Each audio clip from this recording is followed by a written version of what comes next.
Hello everyone, it's Tuesday and you're watching Within the Frame. I'm Kim Bo-kyung. Seoul and Tokyo finally saw an end to their trade dispute that had dragged on for almost 4 years. This as Japan last week put South Korea back on its whitelist of trusted trading partners. In addition to that, each country's top finance heads met for the first time in 7 years and agreed to resume a currency swap deal after an 8-year suspension. Clear signs of economic bilateral ties being on the path to recovery. Why are they so significant, and if any, what lingering concerns are left? For an in-depth analysis, we invite into the studio Professor Yang Jun-sok from the Catholic University, and we also have Professor Sayuri Shirai from Keio University. Professors, welcome to the show. Happy to be here.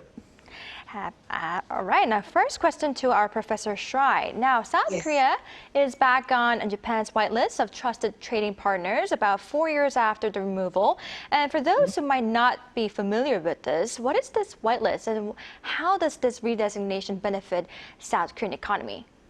Yes, so Japanese government classify countries, into the 4 categories, and A, B, C, D, and A is equivalent to whitelist. So if the Korea used to get the whitelist, classification 4 years ago, and then so the exporters exporting to Korea, they didn't need to get any export permissions. As long as those export items are not related to those, which can be transferable to military purposes. But 4 years ago, the Japanese government downgraded Korea into Group B, so which means that the exporters, the Japanese exporters, it's find it more difficult to get comprehensive permissions. So basically, item by item permission is necessary for growing number of products. So this gives a lot of burden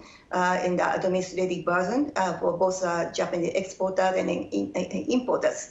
So as a result of upgrading to the whitelist countries, so I think Japan, Korea can increase export and import. And over these 4 years, there was some decline in import and export among both countries. So especially machinery tools, and those were subject to export restrictions. So we don't have such kind of concern anymore.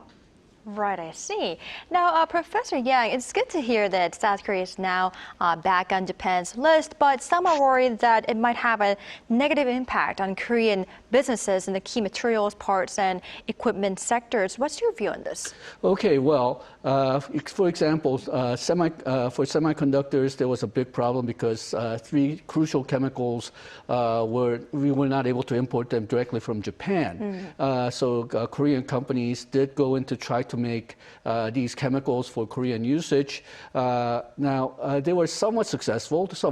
Some chemicals were more successful than others, but now, because the whitelist, Korea has gone back to the whitelist, it is expected that Korean companies will start importing them from Japan again, because their quality is usually better and their costs are usually cheaper.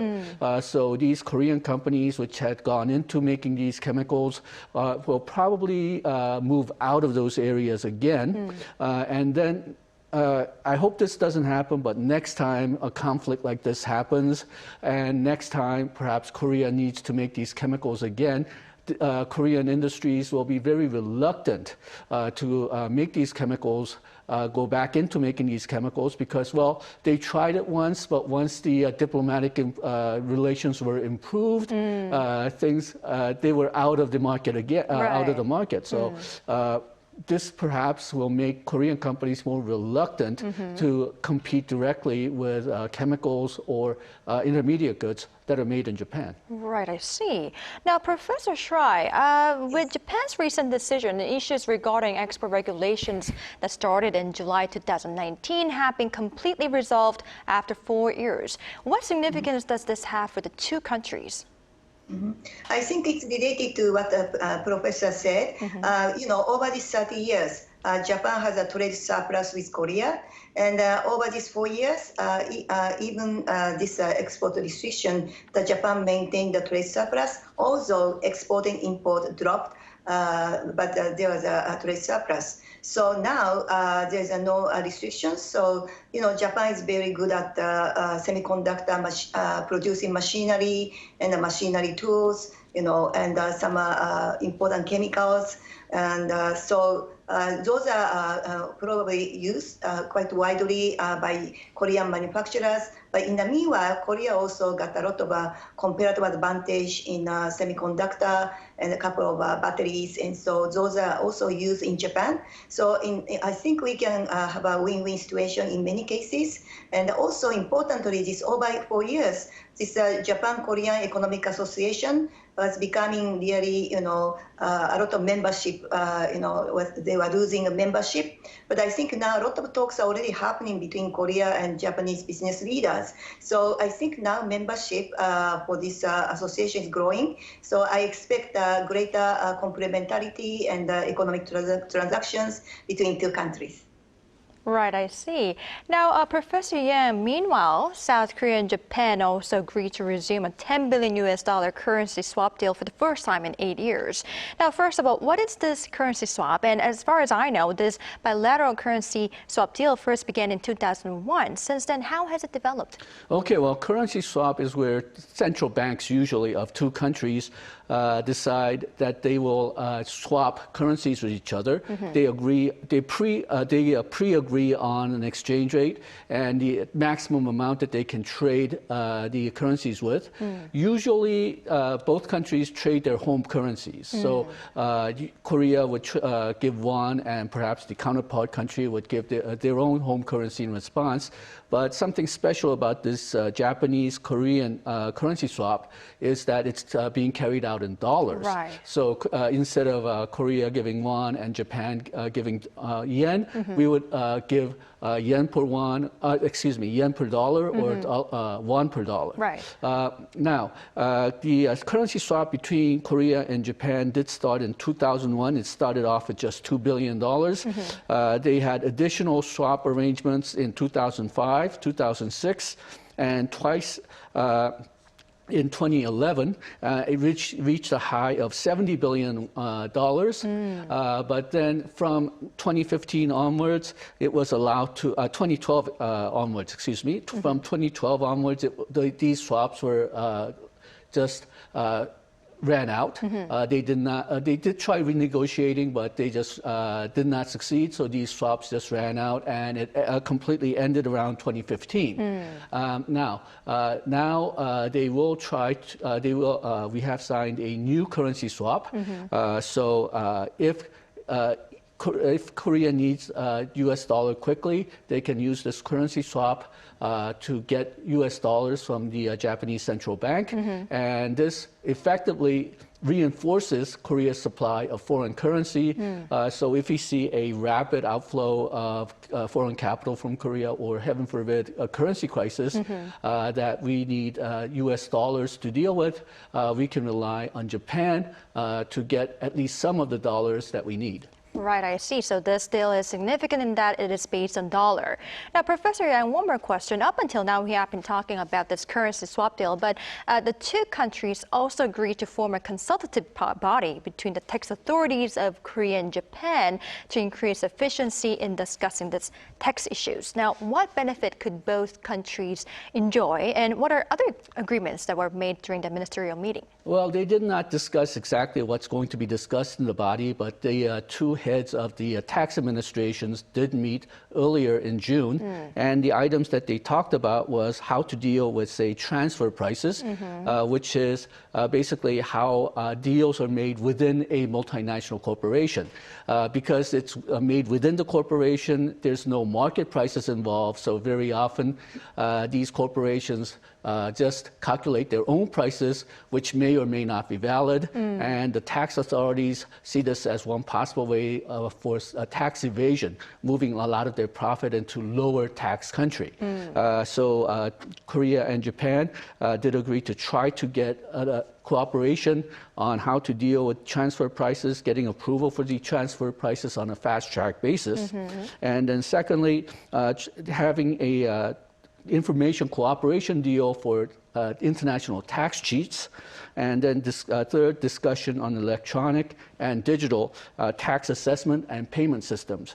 Apparently, the Japanese tax administration were very interested in Korea's home tax system, which is entirely done over the internet that you can do from home. Right, I see. Interesting. Now, Professor Shirai, many experts point out that Seoul and Tokyo could seek cooperation in infrastructure projects in third country as the state-run Exim Bank inked an MOU with the Japan Bank for International Cooperation. Now, why is cooperation in this third country so important? Yeah, so nowadays we pay a lot of attention to global south, which means developing countries, mostly staying in a southern hemisphere. And China has a lot of economic linkage and a lot of presence in global south. And the global south is very important because they have a population growth, and it will be a potentially huge market in the future. And also some countries have natural resources and minerals and so on. So now U.S.-led this Western Alliance is very much interested in trying to attract this global south into their territories. And especially last year at the G7 summit, they introduced the idea of the Partnership for Global Infrastructure and Investment, which means that they want to contribute to the infrastructure. There's a huge infrastructure gap in a developing country. So G7 want to collect money together and then invest in the infrastructure, but they emphasize high quality infrastructure, which means they are thinking about China's One Belt, One Road policy, and then try to be liable to this initiative. So collecting all the money from advanced country, and they want to mobilize also private sector money. In total, $600 billion US. That is really big. So I think, at this moment, it's very difficult to collect this kind of money. And I think, Korea is expected to participate in this kind of initiative. And maybe public government can provide more money in this initiative. And hopefully, by having public sector money, we can promote more private sector money. And then, have infrastructure development, renewable energy in a developing country. And then also they may start to share same values such as democracy, free market-based capitalism. So this Export-Import Bank in Korea is basically also same as Japan. It's try to promote national interest. So to promote Korean company and also promote Japanese company, and they try to promote trade and FDI. So if they can work together and then they have more money, and then they can mobilize more private sector money in this infrastructure and renewable project in global south. So this is very important. Right, I see. I can really see why this is so important. Now, Professor Shirai, one more question. In a much broader sense, how could both countries work with each other in the international arena, such as, IPEF and WTO? Yeah. So, especially U.S. is very important. And then U.S. think, WTO is no longer working and we cannot count on it in terms of transforming China's trade policies. So the U.S. think that China is doing unfair businesses. For example, they invited a lot of foreign, companies and FDI, but they try to, kind of force transfer of technology, and then there's lots of subsidy, and then SOEs, heavy involvement. So it's a bit unfair trade practices. So now it's very difficult to use WTO to change China's policy. So now U.S. think IPEF is far more important. Because IPEF is not really free trade agreement. This is not possible to be accepted by U.S. Congress. So Biden is thinking more a broader perspective. So they can develop this global supply chain and try to reduce the risk depending on China. And then more renewable energy and precious metal can be produced within these trustworthy countries. So IPEF is becoming quite important. Right. So the focus should be on IPEF. I see your point. Yes. Now, Professor Professor Yang, though the trade dispute between the two countries seems to have been resolved, some are still concerned about lingering issues, perhaps including Japan's plan to release Fukushima wastewater to the ocean. How should such issues be tackled? Okay, well, everything when we talk about Japan is colored by Korea's history. Because history of Japan's colonialism in Korea between 1910 and 1945, everything is colored. Koreans, everyday typical Korean seems to be very suspicious about how why Japan is doing this and why Japan is doing that. They tend to interpret things in the worst possible way. So I think it is very important that we stick with neutral and verifiable scientific facts and numbers, statistics.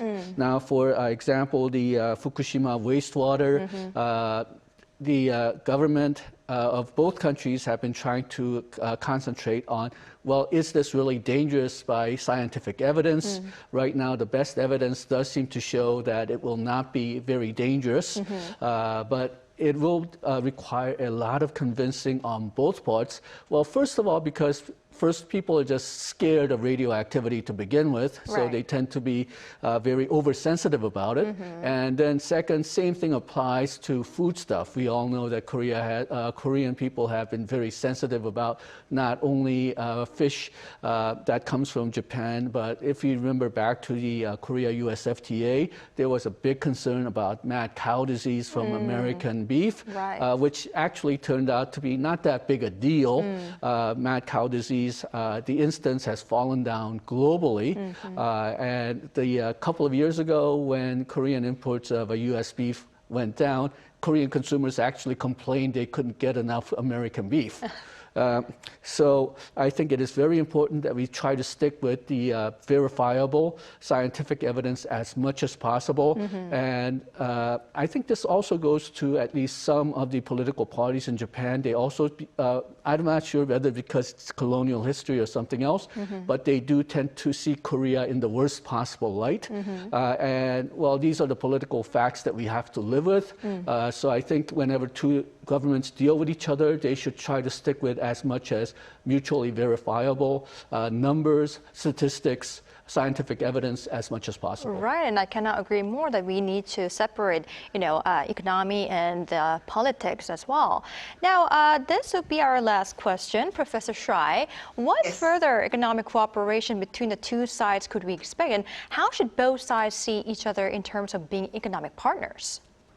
It looks like Japan and Korea is increasingly integrated into US-led Western regime. And that is inevitable, and we have a close military relationship with the US. But at the same time, Japan and Korea are so close to China, geographically. And I'm just wondering, if we are doing too much polarization, it's not really good for Japan and Korea, because we also have a lot of economic, relationship with China. So I'm hoping, that Korea and Japan can work together and then find some common interest with China and have some dialogue. Right, I can agree more. Now, Professor Yang, I'd like to also ask your opinion.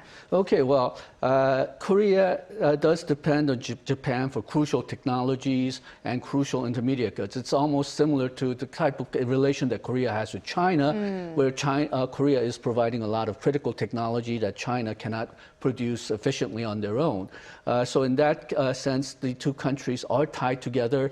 And I think even though, especially among the older population, there is some animosity, I think, among both countries toward each other. I think we have to recognize the mutual independence and try to separate the emotions from cold hard facts. Right, I see. Now, we hope that both countries could become reliable trade partners, especially as such close neighbors, right?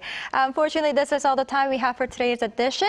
Thank you, Professor Yang, and thank you, Professor Shirai, for your insights. We really appreciate it. Thank you. All right, that's all for Within the Frame tonight. We'll be back tomorrow with more in-depth stories. Thank you for watching, and goodbye.